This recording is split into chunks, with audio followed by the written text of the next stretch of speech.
45 minutes, and of course I've got many more slides. I love that we got the directions about how many slides you can do, and I was like, well, whatever. And I did kind of, I tried to comply, but it's hard for me because, I'm a lawyer and I don't always take direction well, except from judges and my clients, but. And I know that the title it's long, but it's a little provocative, and it has caused some discussions. People are like, what do you mean? And maybe that happens. And is this a regional thing? Because where I live, we drive BMWs and Mercedes. I was like, whatever. But we'll talk about why. Most of you will be either in renegotiating or maybe in your head you've got a new superintendency coming down. So it's always good to think about it. And I know I've talked to at least 2 people who are about to renegotiate, which was fun. And you've always got the issue about whether you do it or whether a lawyer should do it. And that, I think, is a question. And I've just got some pros and cons, but you all know the first one is that if you negotiate your own contract, of course, no one likes to pay lawyers, right? Even I don't like to pay lawyers, but sometimes we have to. And so sometimes you want to do it on your own. Sometimes it's about relationships. Sometimes it feels more informal. There are a whole lot of reasons that you may want to do it on your own. On the other hand, if you have someone else do it, particularly when you're renegotiating, it kind of puts a little bit of distance between you and you won't tear necessarily a relationship you have, because people don't, and particularly women, we don't like to ask for money, right? Because we like our jobs. I mean, and I'm like this too. I like what I do. If people would just send money to my law firm every now and then, I'd do as much work as I could and I wouldn't even think about it. But my law firm kind of makes that happen so that I can get paid. But it does help potentially with your maintaining or developing relationships if you have someone else do it. Now, obviously, it depends on who you choose, because if you have a lawyer who is always a junkyard dog, that's not going to help you either. You've got to find someone, if you get a lawyer, that they're simpatico with you. They are an extension of you, and they've got to develop a relationship with the other side. And I tend to, when I do it, I like to develop, before I ever say what we want, I want to talk to the other lawyer, get to know the other lawyer, kind of hear what he or she's thinking about and what the board wants, because life is about relationships. I think Jesse talked a little bit, other people have talked about, it's the relationship that really matters, and that's what's going to get you a better job. So sometimes I spend an hour on the phone before we ever talk about it. I did negotiate Ann's contract, and it was fun. I knew her lawyer, the school board's lawyer, a little bit, but I made him spend a lot of time talking to me about what's going on, what do you think, what are the problems going to be, and I never do emails about contracts. Never, ever, ever. Because why? It's like they get misinterpreted. They can become public, right? Because they're not going to be protected. But mainly, that's one for sure, an important one. But mainly they can be misinterpreted. I mean, never mind, they can be forwarded to God and everyone. So I just have rules like, sorry, and people know I do not negotiate contracts. I might say, the only thing I'll say in a contract negotiation is, can you talk at 3 tomorrow? I will schedule it, and that is it. Because I think the relationship is so important in what we do and getting to yes. So that's kind of my deal.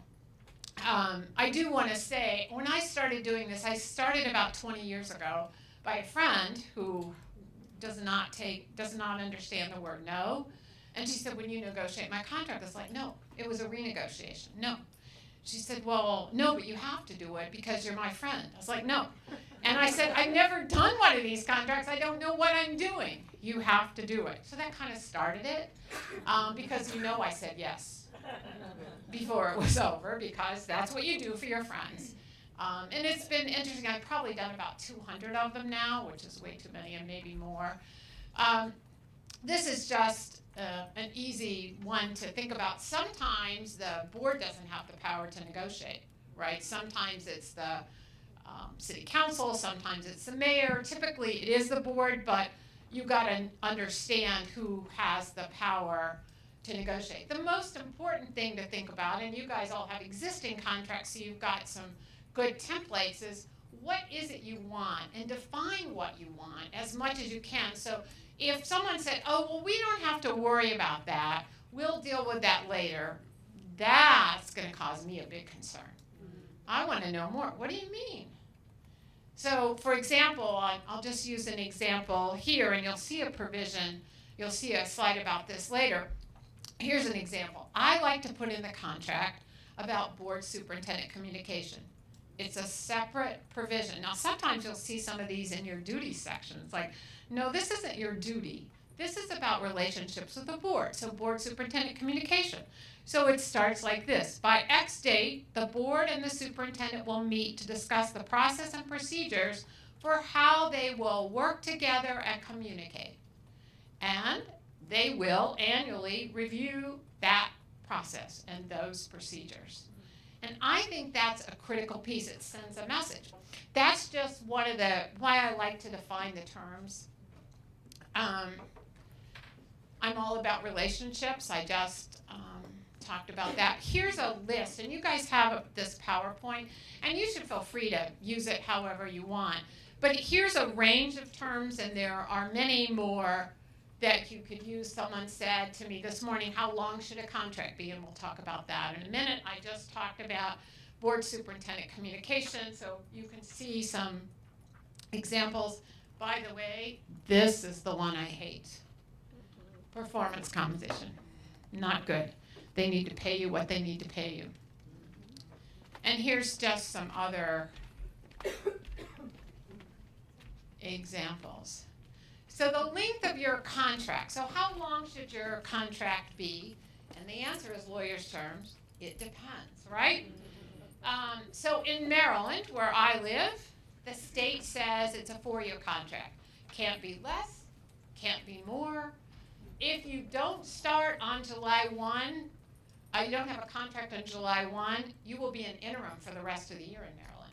Wow. And only for the rest of the year. So in Maryland, by law, 4 years, have to be under contract July 1, can't do evergreens, can't do nothing, just 4 years. Yes? So do you have to use the whole 4 years before you can renew? Yes. Yeah, I mean, you can start negotiating in your 4th year, but it won't start until July 1. In fact, you have to, in Maryland, the superintendent has to notify the board by January 15th if he or she wants to have a new continue. And then the board has to say by, I think it's the end of February. And then, of course, you have to have that done so you're signed, sealed, and delivered and ready to go by July 1. It's a weird law. Someone said it was caused by something in Montgomery County where I live, and we're a little out there sometimes. So I don't know. Some states there's no limit. Some states there's 2. Some states there's 3. So you got to know what it is. But what do I want to do? I want the longest contract I can get, right? Why do you want the longest contract you can get if there's nothing in state law? Anyone? You're going to do work, make change, right? Can you do it in a year? No. Right, so you want those kinds of protections. So as long as you can get, if you don't have a state law limitation, you want to do that. That's a really key piece. And if you can get a renewal, if there's nothing in state law that says it can't roll, I mean, the best thing is to try to get your contract after the 1st year to continue to roll, right? The whole evergreen. You do the notice if they don't notice, or if they, you can write all that stuff. But the bottom line is if you can keep that contract rolling, you want to do that because that gives you protection But it also, because you know what people say when y'all start? Oh, this too will pass. He or she will be gone soon. I know. So you got to get that built into your contract. So if you can do an evergreen, if you're in a state, and most states you can't, but not all of them, that is important. So try for that. And in renegotiating, you really want to do that. This is just the automatic renewal is more a way for thinking about that. Duties and responsibilities. So what I often see in contracts is, well, it will be, when I see them, it will be the duties and responsibilities prescribed by state law. Anyone have that? Okay, I like a big duties section. So I like a lot of duties spelled out. So that's part of the negotiation, because then it's clear. If you have issues with your board, then you can say, well, we negotiated that. That was part of the contract. You guys looked at that. And that really is an important, because you're spelling out the relationships. Think what you guys, when you were teachers or principals, and you were doing contracts with kids about behaviors, or you're doing PIPs with employees, you're going to spell out what it is. That's in a way what the duties section will be. How many of you have in your contract this provision? No reassignment to any other position. Ann does. You do? Okay. You want one of these, right? Because you don't want to be sent to the bus barn or the professional development library or wherever it goes, and you don't want them taking away. I have had boards refuse to put that in. And so then you have to think to yourself, when they say that, is this a place I want to go or a place to stay? So normally we stand our ground and we get those. And that has been deal breakers with, I had one in, I guess it was Tennessee, where, I was trying to think what state the city was in, where they didn't want to put it in. The superintendent says, well, I'm not coming. And so it got put in. And I think it's a very important provision. Now, typically we would put without the written consent, so that kind of gives it feels more two-sided, but I think that's important.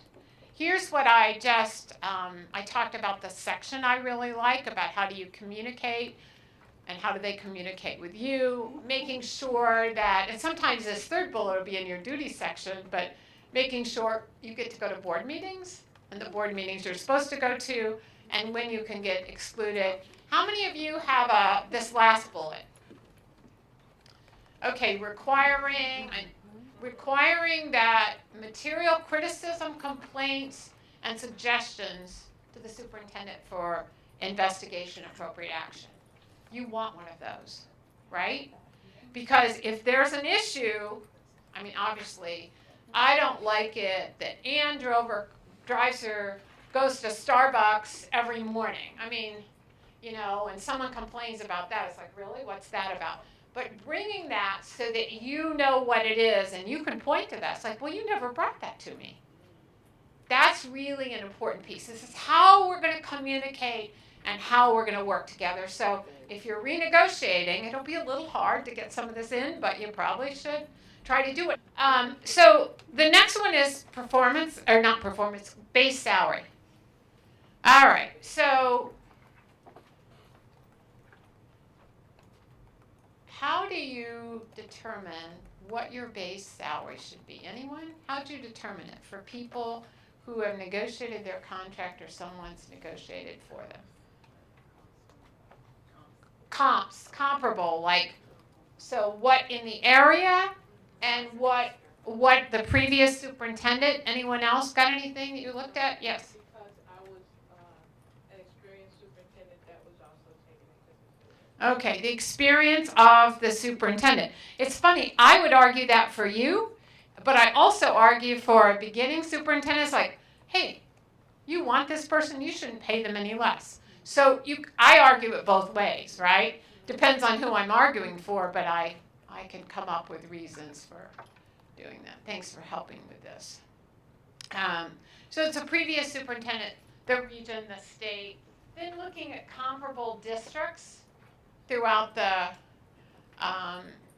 throughout the country. And then what is the salary? AASA does a salary survey. Have you guys seen that? And they do that every year. And that's a good one to look at just to gauge. And then in a lot of your states, like I know Illinois, I think Colorado, a few of them have their own. The associations do that. Sometimes the states require it. So there is information out there, but don't let it limit you just because it is, context is important, but sometimes the previous superintendent's contracts are so low that you wonder what happened. Why did he or she come here for that amount of money? It's crazy.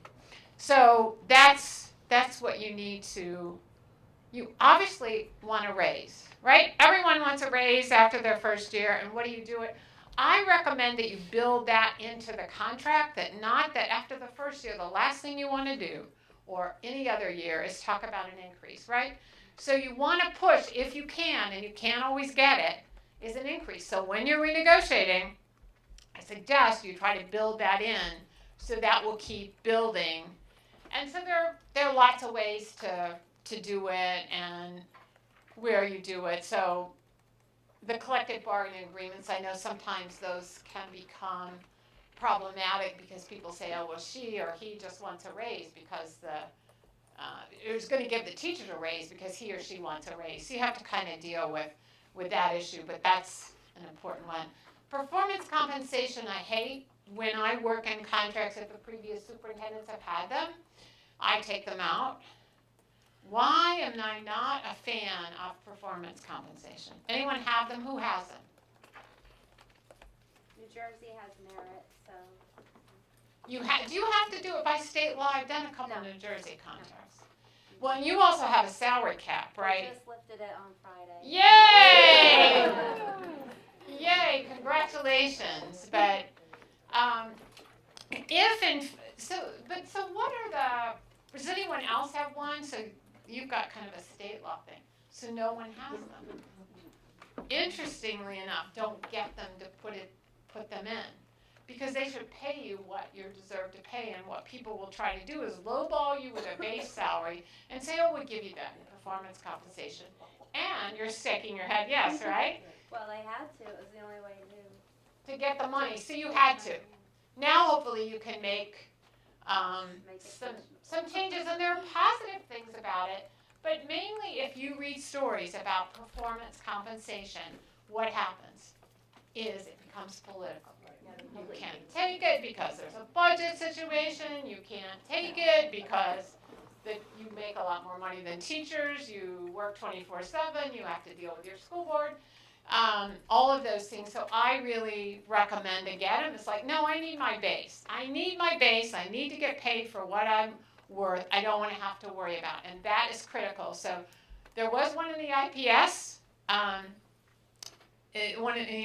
contract, and we took it out, and we got some more money. Okay, how many people have, not the state retirement system, but how many people here have deferred compensation? Okay, everyone wants these. So when you're renegotiating, you want these, right? Because, your pensions in some states, if you're in Nevada, they're a great pension, particularly the old system. But, in most states, and plus we all need to save more money, every one of us. And so this is kind of a forced savings so that you have more money, and this can really end up over time. I prefer a percentage versus a set number. Why do I prefer a percentage? Yeah, it goes up. So if all I can get is $7,000, I take it, right? But I like a percent because that increase.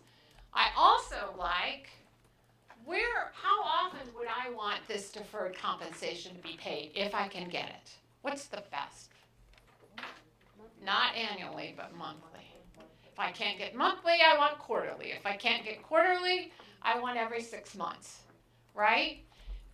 Or if I have to have annually, I'd like it paid on July 1 of the beginning of the contract. I can't always get that because you might leave at the end of the year, or like in the middle of the year, and you're not going to get anything if it's just on June 30th. Does that make sense? So when you get this put into a 457 or 453 or whatever it is, for some of you who are older, there are caps on this, but they're pretty big, and you can fill both of those, and there's also a catch-up for some people who are a little older that you can do too. So that's, I think, a critical piece.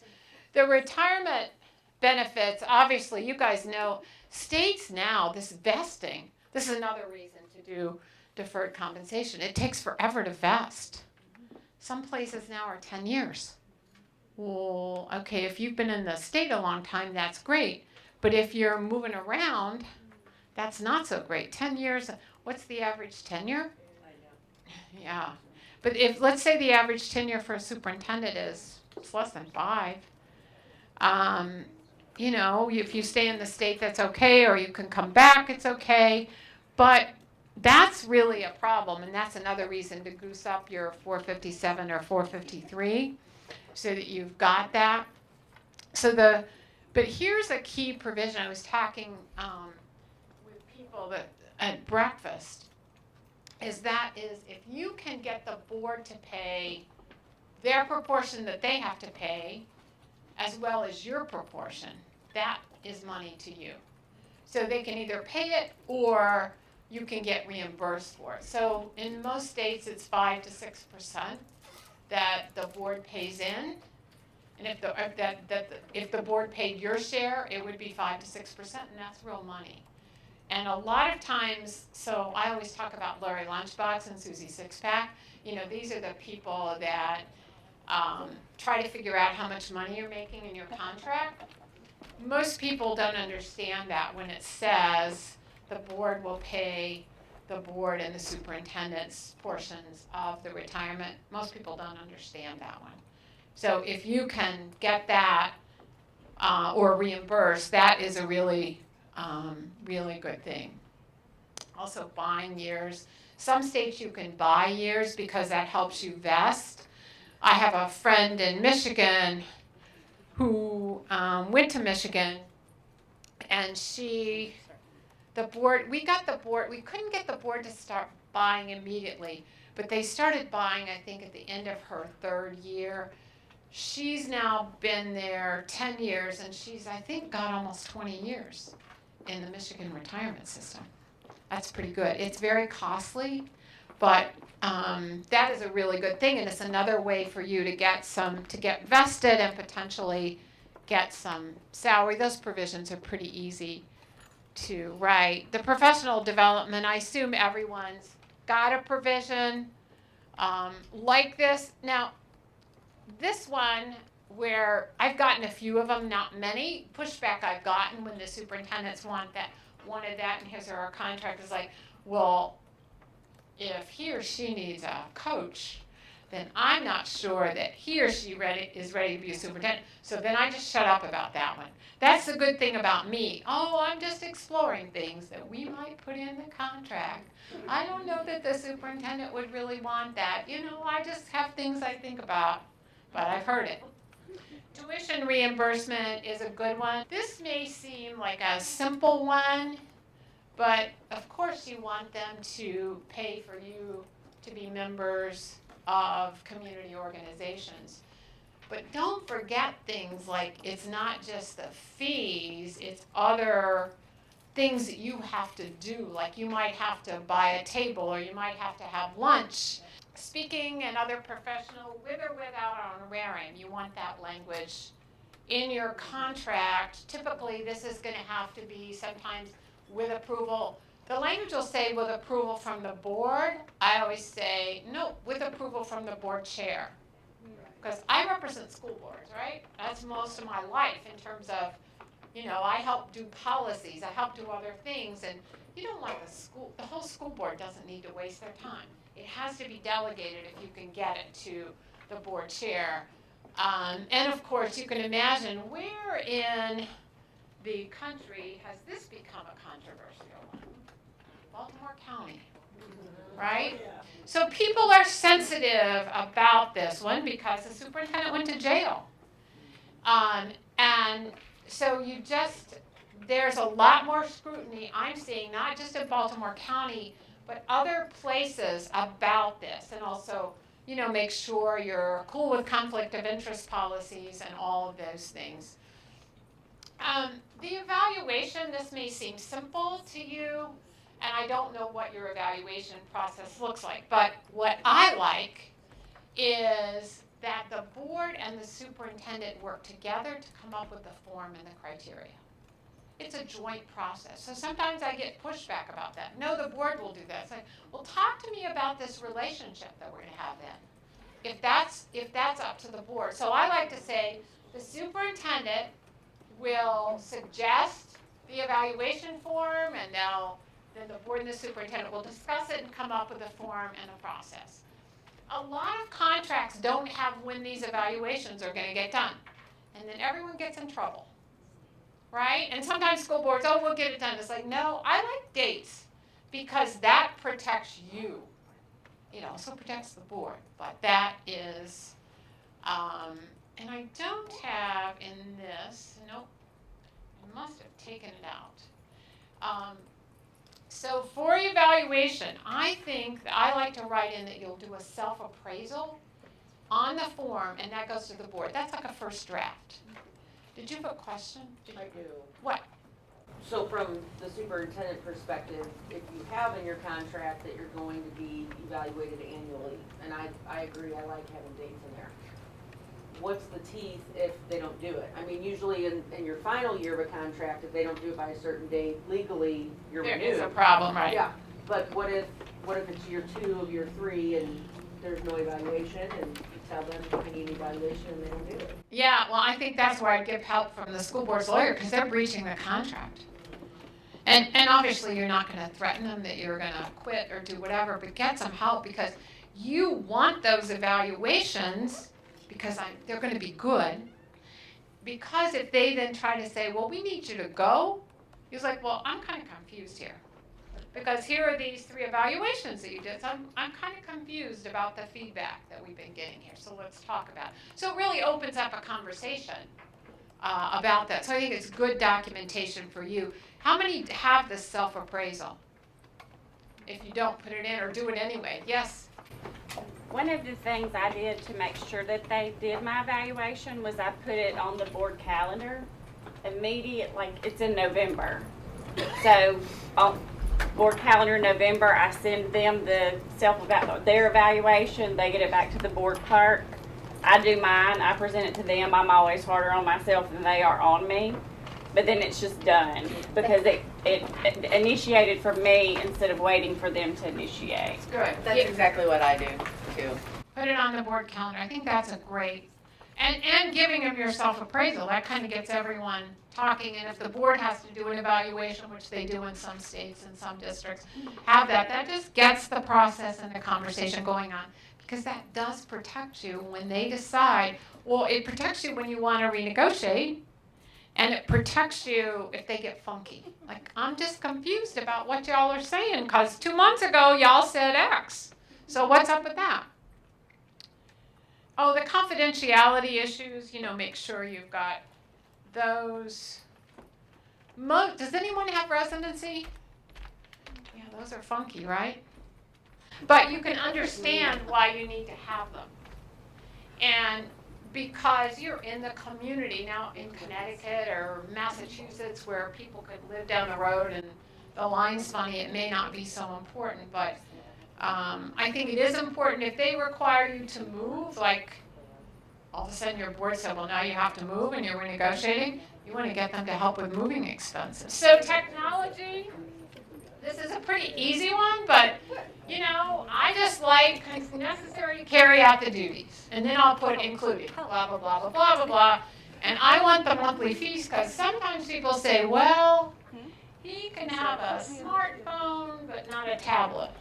It's like, say what? Or he can decide, or she can decide a smartphone and a laptop. It's like, no, we need all this stuff. And, we do need still home fax and scan machines because you have to scan stuff. And every now and then we fax things. And they cost $110 or $99. And so I like to put all that stuff in, and I want the monthly charges. I want you to have a tablet that has cell service, because I carry that stuff, because I know sometimes I can't get on wireless. So I want that kind of, so ask for it. They want you 24/7, they need to pay. If you already get that kind of stuff understood, then do you just not? I leave it. If you're there, understood, Okay. don't wake up that sleeping dog. That dog needs to keep sleeping, right? You can sneak a couple other things in, I do it, right? Business expenses, obviously, I'm a big fan of the reasonable and usual expenses. Some people get monthly amount of expenses or do a credit card. One, I don't like a credit card, just so you know, but I like it that you have to incur the expenses, turn the expenses in, and get reimbursed, so it's all transparent, right? Because people get in trouble sometimes with that. Health and related benefits, obviously, the ultimate is what you should be able to get is the board pays your part and their part of health benefits for you and your family. That's what you want. Can't always get it. People say, oh, well, we can't treat them differently than other employees. Have you ever heard that? Yes. You can. You're the superintendent. You're there 24/7. It's different. You're the CEO. So, and that is something, by the way, when you're renegotiating, that Larry Lunchbox and Susie Six-Pack may not figure out, right? Because it's just like they will pay. So that's a little bit of money potentially in your pocket. Oh, and people say, there was a time where there was like, well, there's going to be a federal law or federal rule that says you can't do that. And so then what do I say? I say, oh, well, but that's not the law now.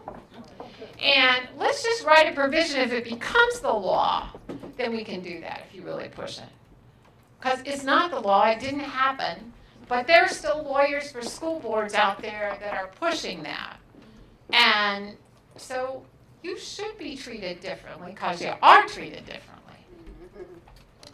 Disability and life insurance, typically what a lot of you all have is what other administrators or teachers get, which isn't enough. So you need to bump up your disability insurance, and you need to bump up your life insurance, because the life insurance coverage is next to nothing for what the teachers and administrators get. And it's pretty, benchmark is $1 million in coverage. It doesn't cost very much. It costs less than $1,000 typically. So that's kind of money in your pocket, even if they just bump up the supplemental cost. You know, I always want more sick and, personally, I don't care so much about, I always want more sick leave than everyone else gets. Why do I care about that? Because that counts towards retirement in the end. Plus, I mean, I want more just because you are the CEO. And if you can get around the board policies about, you know, any accumulation, I like to get that provision undone.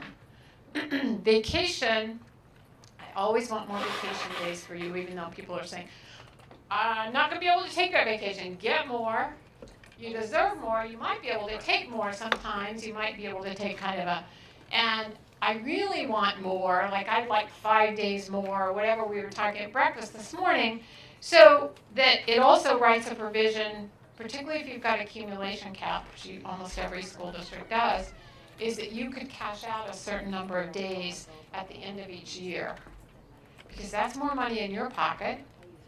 You help with the cap problem, and the way you sell it to the board is it'll cost you less. They sometimes forget the cap, so I pretend I don't even know about that. But that is more money potentially in your pocket, which you could even put in a 457 or 453, or take a vacation. Ann likes to go to Paris. She could go to Paris on it, right? We were talking about vacations yesterday, so that's just something to think about. And you should get more. You should get more days. There should be a provision on indemnification, you know, that you'll be indemnified for actions within the scope. This is pretty typical, and there are state laws that say this. And people will say sometimes, well, we don't need to include it because it's in state law. You can imagine what I say. Well, that's okay. We're just going to write what the state law says. To the fullest extent allowed by state law, the whatever. So what's the harm? I want those provisions in there to protect you and to make sure there are no questions. Moving expenses. Okay, do you want to talk about the car? Got 2 minutes. So why is it, do you think I wrote the headline? Because I know some people have Mercedes and some people have Beamers. So why is it in the last few minutes, or I'll just come bring the mic, why is it, do you think I would write a title like that? Anyone? Yes. Because you're a public servant and you don't need that kind of money. If you're making that kind of money, we're paying you way too much. Yeah, anyone add to that? Ditto. They always, if you get paid $5 more than anyone else, they think you make too much money.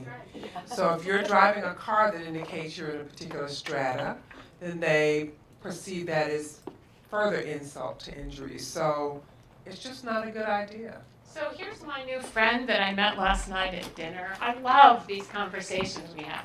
So she says to me, so Maree, is that thing about the BMW, is that a regional thing? So what happens with you, Heather? I actually think the community would think there was something wrong with me.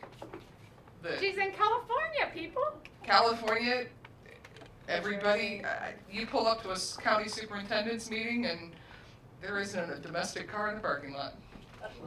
Does everyone have a Beamer or a Mercedes or a Porsche? Or, yeah, Range and I'm not saying like little tiny cool kid Porsche, I'm talking Cayennes. Yeah. Y'all are amazing out there. Well, most places, we all know California. Are you in California?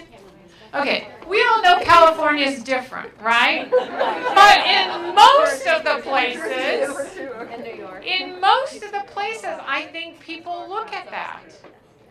And it is exactly, it's like, well, then she's obviously making too much money because I ain't not driving a Beamer or a Mercedes or a Porsche or a Land Rover because that is a big one now. So she's making too much money. And it just creates issues. If you're in a place, because context matters, and I've worked in California. I've worked in Fresno. I don't think I see many. Not really California. Oh, you guys are bad! You guys are bad! They're my client! That is so funny. That is great. That is great. So that's why, but I also think, I just use that as an example. I think how we, if you absolutely wore some designer thing every day that everyone knew that was a whatever brand, I think that creates, it's like, well, if she has money to buy those kind of clothes, then I don't know. It's not, we all like nice clothes. I mean, right, we're women, whatever. Yes, Kathy Hurley, what you got to say, girlfriend? I want to say something. When I worked at IBM, we were going up against Apple all the time in the early days, and we used to do sales training. We used to tell the women, do not wear lots of gold jewelry. Keep it home. And I think that's true because the perception was these people make a lot of money. They really don't care about kids, and that made a huge difference with IBM in those days. Yeah, it's funny how we judge, but it was even like, I was looking pretty cash yesterday, right? So today I needed to dress up because I'm presenting, but so you got to know how to dress and when to dress, but what it is and how much jewelry you wear, or if people can tell that all the time you're wearing the most expensive shoes, or you're always wearing whatever the designer flavor of the day is, and that people know it, people are going to talk about you like you're a dog.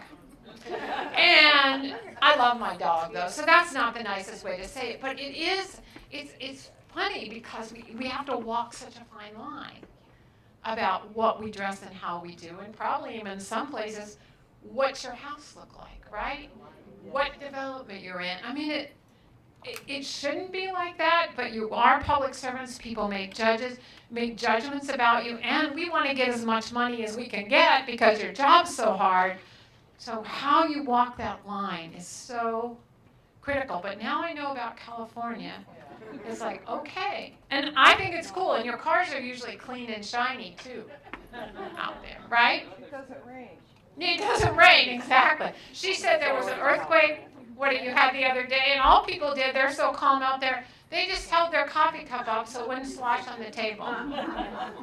Y'all or something. My time is, I'm going to get the hook. Can I have one question? Does anyone have a burning question? Yes. So here's my question. I am in the process of starting to renegotiate my contract. And there were some things, being a veteran superintendent, going into the district that I expected. But when my contract was negotiated, my attorney is still beating me up today for it. The superintendent prior to me had a Cadillac contract, which is what I was told. And so some of the things that I expected, I gave up. I'm gonna be honest, I gave up. And over time, as they've done annual evaluations, without adjusting the full contract, I've gotten some of that back. So my question is, as a negotiation strategy, and I've proven myself because I went in as interim and now I'm going in year 4, can I go back and say in the initial contract, I gave up this, this, and this, and now ask for some of those back? Absolutely, and you should. I find that, and it's superintendents, but lots of women superintendents, we just give it up. I mean, you guys, I'm not the best at advocating for myself either, so I can advocate for you all, but we do give it up, and so yes, you should. Here's what I was also saying at breakfast. When you renegotiate, because you're renegotiating, you're not going to do the whole contract, right? You just can't. And so you've got to think of 3 to 5 things, right? And kind of throw them out there and then see what you can get. You'll probably get 3 of them, or 4 things, but don't ask for everything. Figure out what's the most important to you, and then go in and say, I want these, and here's the rationale. And also show them that he might have had a Cadillac or a Beamer contract, but it's not out of the realm, contextually, because she's in the Chicago suburbs, and a lot of the Chicago suburbs, those superintendents have some good contracts, right? I mean, they've got some good things that. I don't have a horrible contract. No, I'm sure you don't. But it was. I don't have a horrible contract, but even the search firm that took me there said, they need to pay you more, you're coming with 9 years experience. And the initial contract, because they pay all of my retirement and all of my, no, they don't pay all my health. They pay all of my deferred comp, they pay all of that, and they pay all of my 401(b). So they pay all of that, and so they said, but you deserve more. And the initial offer, I would have made less than someone who worked for me, and I said, I just really can't do that. But I still didn't go to the level of what the search firm and my attorney told me I should ask for. And as we know, and what you're feeling is it's going to be hard to kind of get there, but you have to be strategic about the things. You don't want to ask. I don't think don't want to ask for more than 5 things. That's just me. And you could ask for 6 things if one of them is a throwaway, because then you've got some room to work. Or if it's just language that you want to put in and it's not money. All right, I've got the hook.